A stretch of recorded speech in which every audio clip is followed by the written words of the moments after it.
बहन की शादी को 12 साल हो चुके थे। उसका ससुराल पड़ोस के गांव में ही था, लेकिन मैं अब तक कभी उसके घर नहीं गया। लेकिन वह कभी कभार सबसे मिलने घर आती। एक दिन मेरी पत्नी ने मुझसे कहा कि तुम्हारी बहन जब भी आती है तो उसके बच्चे पूरे घर पर कब्जा कर लेते हैं और बहुत परेशान करते हैं, पूरे घर में सामान फैला देते हैं। खर्चा तो 2 गुना बढ़ जाता है। तुम्हारी माँ तो चोरी चुपके से उसे साबुन, वॉशिंग पाउडर, चावल और दाल, यह सब चीज़ें देती रहती है। यह सुनकर मुझे बहुत बुरा लगा। मैं मुश्किल से घर का खर्चा चला पाता हूँ और मेरी माँ मेरी बहन को सब कुछ दे देती है। एक बार बहन घर आई थी, तभी उसके बेटे ने टीवी का रिमोट तोड़ दिया। मुझे गुस्सा आ गया और मैंने अपनी माँ से कहा कि दीदी को बार बार घर नहीं आना चाहिए, बस दिवाली पर ही आया करे, और जो तुम झोला भर के सामान देती हो वह भी देना बंद कर दो। माँ ने कुछ नहीं कहा, पर बहन ने सब सुन लिया था, लेकिन वह भी कुछ नहीं बोली। 4 बज चुके थे।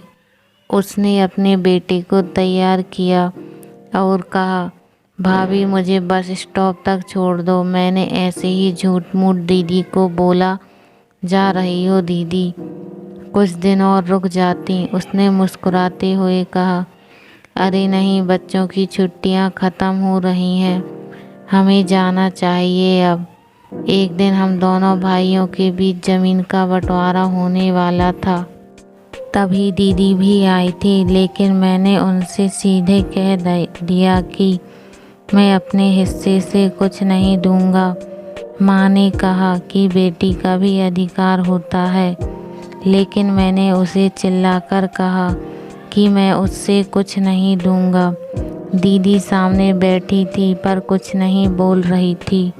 अलग होने के कुछ दिनों बाद मेरे बड़े बेटे को टीबी की बीमारी हो गई। मेरे पास उसके इलाज के लिए बिल्कुल पैसे नहीं थे। मैं बहुत तनाव में था।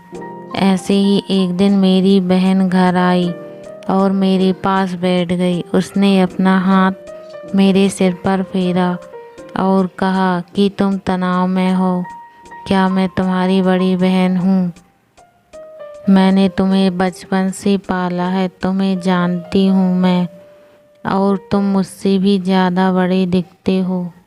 उसने अपने हाथों से सोने की चूड़ियाँ निकाली और मेरे हाथों में दे दी। उसने कहा, तुम पागल हो, तुम ऐसे ही टेंशन ले रहे हो, यह चूड़ियाँ लो और अपने बच्चे का इलाज करवाओ। वह धीरे से बोली, चूड़ी के बारे में किसी को मत बताना, तुम्हें मेरी कसम है। उसने फिर से अपना हाथ मेरे सिर पर फेर दिया।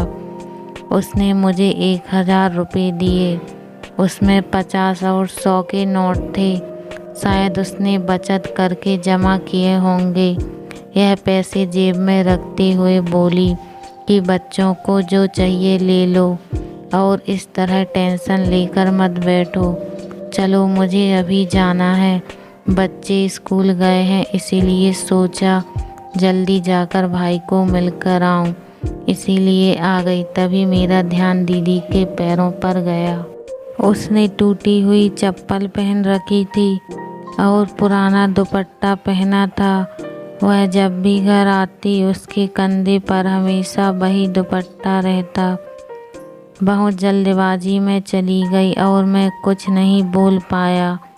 हाथों में वह चूड़ियाँ लिए मैं जोर जोर से रो रहा था।